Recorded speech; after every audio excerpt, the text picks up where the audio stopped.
The lighthouse you're about to hear about was officially shut down over 40 years ago. No power, no keeper, no light. And yet ships are still following it. Not drifting toward it. Not accidentally approaching it. Following it.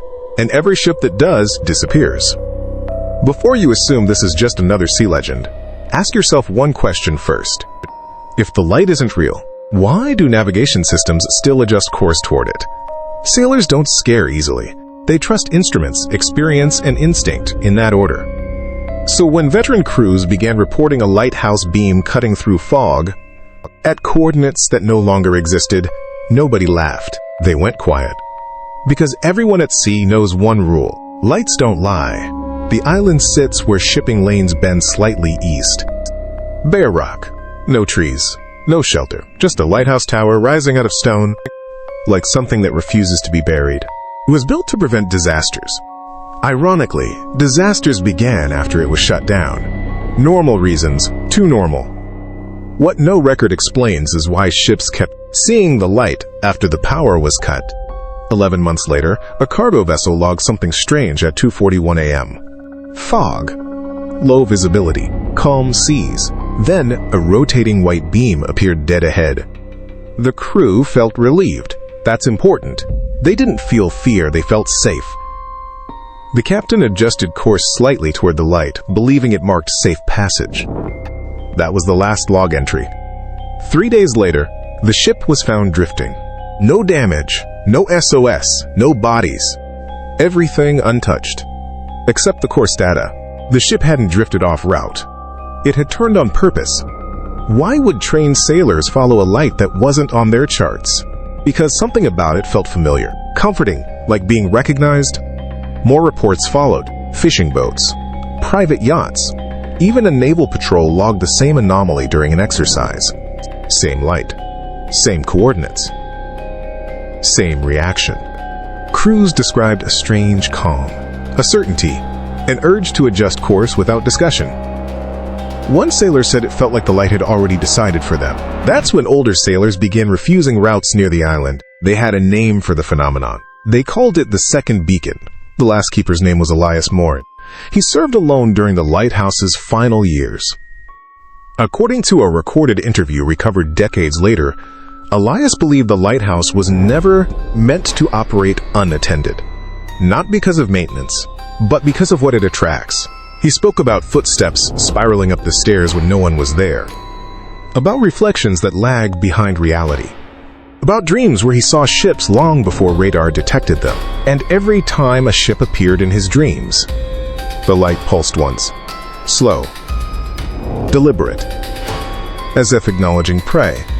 The last keeper's name was Elias Morin.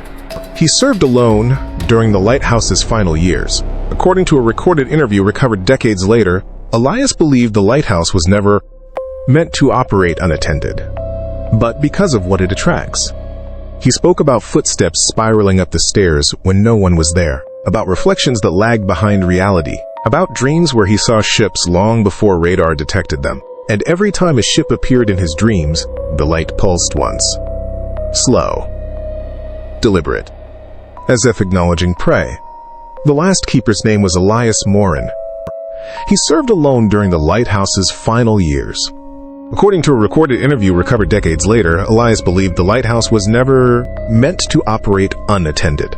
Not because of maintenance, but because of what it attracts. He spoke about footsteps spiraling up the stairs when no one was there, about reflections that lagged behind reality, about dreams where he saw ships long before radar detected them. And every time a ship appeared in his dreams, the light pulsed once. Slow. Deliberate. As if acknowledging prey. Elias disappeared 2 weeks before the shutdown. No farewell, no struggle, no body. Yet the lighthouse continued working perfectly until the day the government cut power. Almost like it didn't need him anymore. Divers later surveyed the surrounding seabed. What they found made no sense. Shipwrecks clustered too close together. Hulls angled inward. Compasses frozen, needles pointing inland toward the tower. One diver reported hearing a low hum underwater. Rhythmic, mechanical, familiar, the same rhythm as a rotating lighthouse beam. Underwater, a journal recovered from one wreck contained a final entry, written in shaky handwriting. Not panicked. Peaceful. The light feels warm. It knows our names. We are not lost anymore. That ship vanished the same night. Witnesses on the mainland began reporting something worse. On fog-heavy nights, the beam no longer rotated.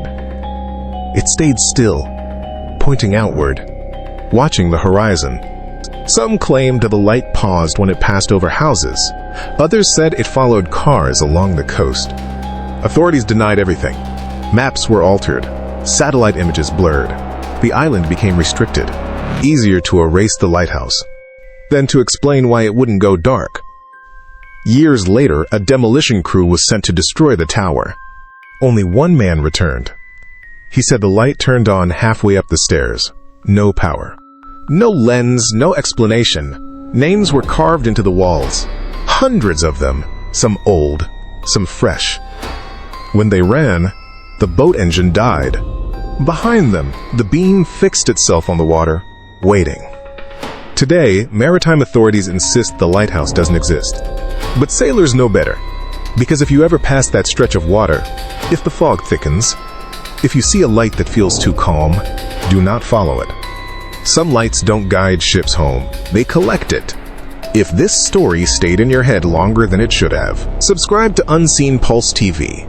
Because the most dangerous places on Earth aren't marked on maps, and some lights are still waiting for someone to notice them.